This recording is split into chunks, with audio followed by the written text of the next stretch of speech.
Imagine a goat that is unhappy with its situation and which decides to take the matter to court. A goat before a human court.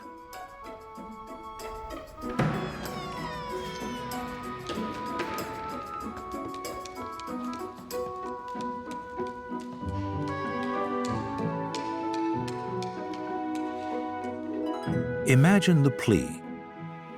The goat explains what it's like to be a goat, because goats do have their own world. And every year, science teaches us more and more about these animal worlds, making them seem less dumb.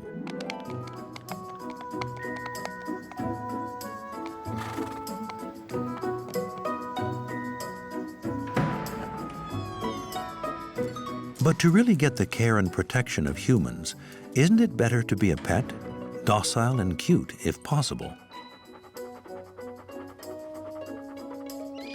Does this rat have the same status if it lives in your cellar or in a laboratory? And when an animal is raised for food, does that change our obligations towards it? The rules are full of contradictions.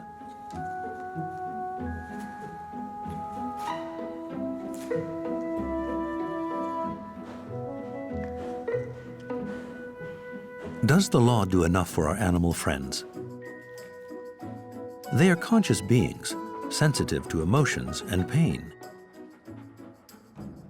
Even fish can suffer, yet their interests are often overlooked. Isn't it time to redraw the lines?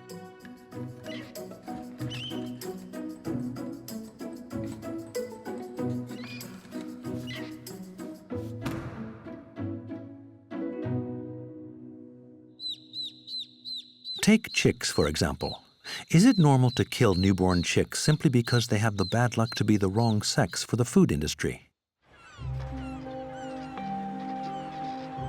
This question was raised by the L214 Animal Defense Association during a court case against a hatchery in Brittany. The case was brought thanks to hidden camera footage that was widely viewed across the internet.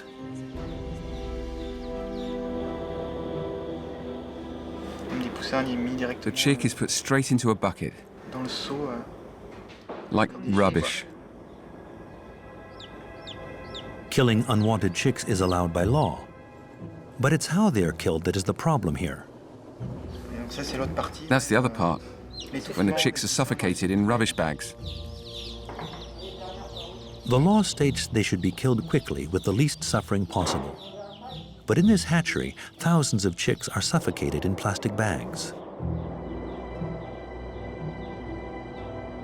So this flies in the face of the law, which requires instant death, and we can see the chicks take time to die in dreadful suffering. These chicks are killed because they belong to a breed of laying chickens. As adults, they wouldn't provide good meat. And because they are male, they will never lay.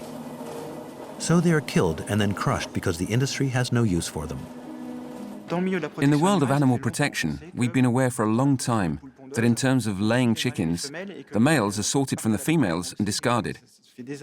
I've been working in animal rights for years and I've always known that. Except that when you actually show these images, it actually transforms things. It becomes concrete and can no longer be contested. With this trial, we also want to instigate a more general debate about the place of animals in our society.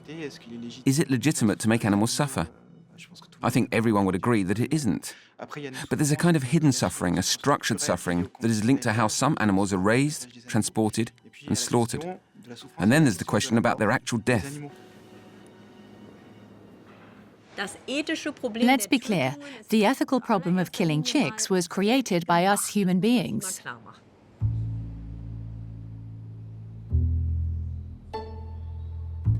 German lawyer Anne Peters is a specialist in international and animal law. She has studied the problem of the mass killing of newborn chicks. In her own country, the Minister for Agriculture recently tried to forbid the crushing of male chicks before being forced to make a U-turn for fear of breeders moving to other countries as a result. The necessity to kill chicks is a financial issue. It's due to the fact that we raise different breeds. On the one hand, we want laying chickens that produce a lot of eggs, and on the other, chicks that grow up as quickly as possible so they can be sold for a profit. So the males become useless.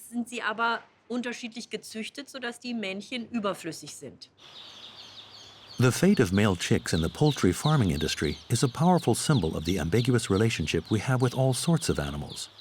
We raise them to eat them, but we are still moved by their fate.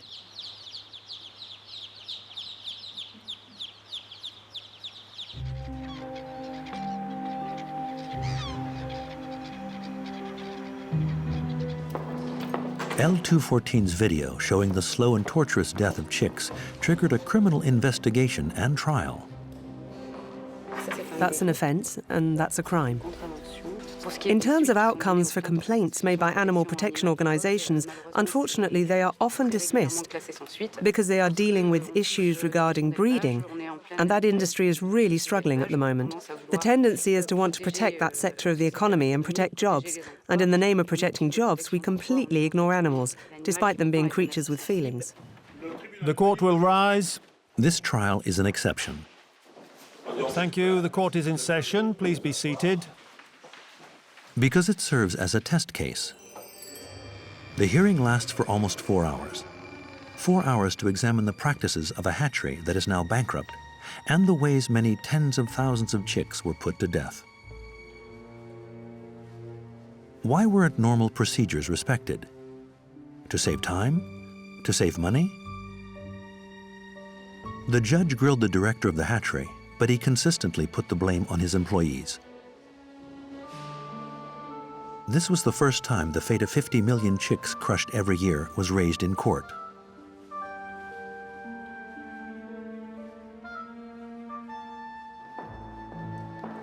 Eventually, the company was given a €19,000 fine.